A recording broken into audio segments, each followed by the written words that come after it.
खबरों का सिलसिला जारी है EBN 7 भारत समाचार पर और मैं हूं आपके साथ संदीप शर्मा। इस खास रिपोर्ट में हम खोलने वाले हैं बाबा का काला चिट्ठा। बताया जाता है कि साकार विश्व हरि उर्फ भोले बाबा जब 1 रुपया दान नहीं लेता तो करोड़ों रुपए की बाबा के पास संपत्ति कैसे आई, सिलसिलेवार आपको समझाते हैं। हाथरस सत्संग हादसे ने कई लोगों को जीवन भर का जख्म दे दिया है। भोले बाबा के सत्संग का मैदान लोगों की कब्रगाह बन गया।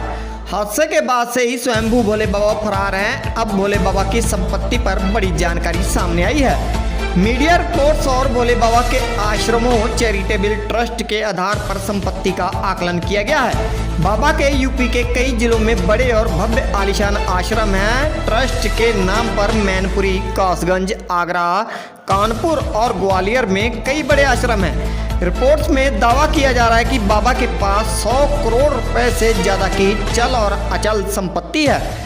दावा यह भी किया जा रहा है कि मैनपुरी के विश्व आश्रम की जमीन की कीमत ही 4 करोड़ रुपए के करीब है। इस आश्रम में 6 कमरे भोले बाबा और उसकी पत्नी के लिए रिजर्व रखे गए हैं। आश्रम में कुल 80 सेवादार हैं जो आश्रम की सुरक्षा करते हैं। यह आश्रम 21 बीघा में फैला हुआ है।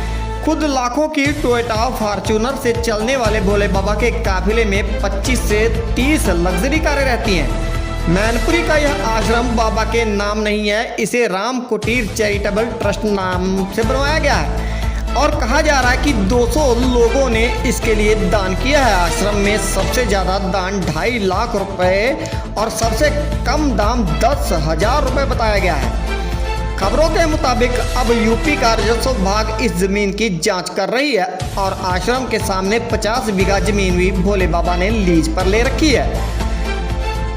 एक मीडिया रिपोर्ट्स के मुताबिक बहादुर नगर का आश्रम करीब 40 बीघा में फैला हुआ है। इसके अलावा कई धर्मशाला भी हैं। जानकारी के मुताबिक भोले बाबा करीब 12 साल से इस आश्रम में नहीं गए हैं। इस आश्रम में एक आलीशान बिल्डिंग बनाई गई है। इसके अलावा नारायण साकार हरि चैरिटेबल ट्रस्ट के नाम पर ही सैकड़ों बीघा जमीन होने की बात सामने आई है। भोले बाबा के भक्तों के नाम पर करीब दर्जन भर लग्जरी गाड़ियां हैं। कानपुर के विदनू इलाके के कसऊ गांव में बाबा का एक आश्रम है जो 3 बीघा जमीन पर है। इटावा में 15 बीघा जमीन में बाबा का आश्रम है। नोएडा सेक्टर 87 इलाबांस गांव में बाबा का आश्रम बना हुआ है। खबरों के मुताबिक पश्चिमी यूपी समेत राज्य में कुल 24 बाबा के आश्रम बने हुए हैं। हर जिले में ट्रस्ट और ट्रस्ट ने कमेटी बना रखी है। यह कमेटी सत्संग का आयोजन करवाती है। हादसे के बाद से ही भोले बाबा फरार हैं। सबसे बड़ी बात तो यह है कि यूपी पुलिस की FIR में भोले बाबा का नाम तक नहीं है। आखिर 121 मौतों का जिम्मेदार कौन है? भगदड़ कांड के बाद से भोले बाबा लगातार फरार हैं। देखना यह होगा कि क्या योगी सरकार का बुलडोजर बाबा के अवैध आश्रम पर चलेगा। सवाल ज्यादा है लेकिन जवाब एक नहीं। आखिर अब तक भोले बाबा को किसका संरक्षण प्राप्त है? बताया जाता है कि भोले बाबा पर FIR है, उसके बावजूद भी भोले बाबा पर अब तक कोई कार्रवाई नहीं की गई। यह सब कुछ सवालों के घेरे में है। आइए दिखाते हैं आपको हमारी खास रिपोर्ट। कहां से आया आश्रम बनाने का फंड? मोदी की तरह SPG बनाने का फंड? 40 गाड़ियों का काफिला कैसे चलाता है? बाबा खुद 7 करोड़ की गाड़ी से कैसे चलता है? चोर की दाढ़ी में तिनका होता है। ये बात बाबा पर सटीक बैठ रही है। जब FIR में पाखंडी बाबा का नाम ही नहीं तो वो योगी की पुलिस से क्यों भाग रहा है? बाबा को बचाने की कोशिश दिल्ली से हो रही है लेकिन यूपी में योगी की पूरी प्लानिंग है। ऐसी सजा दी जाएगी, बाबा की 7 पुश्तें याद रखेंगी। लेकिन पहले सुनिए बाबा की मायाजाल की वो कहानी जो भक्त भी नहीं जानते। मैनपुरी में बाबा का करीब 20 करोड़ का आश्रम है। इसमें 80 सेवादारों की फौज है। 6 कमरे, एक बड़ा हॉल है। एक कमरा ऐसा है जिसका दरवाजा सिर्फ रात में खुलता है। मैनपुरी का आश्रम 21 बीघे में बना है। बाबा के काफिले में 24 से 30 लग्जरी कारें चलती हैं। बाबा खुद 7 करोड़ की गाड़ी से चलता है। मैनपुरी आश्रम 3 साल पहले ही बना।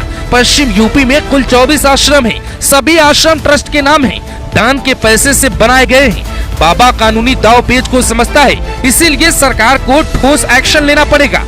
सवाल उठता है बाबा के आश्रम में लड़कियां क्या करती हैं? वहाँ ऐसा क्या होता है? 17-18 साल की लड़कियों को क्या वहाँ बंधक बनाया गया है?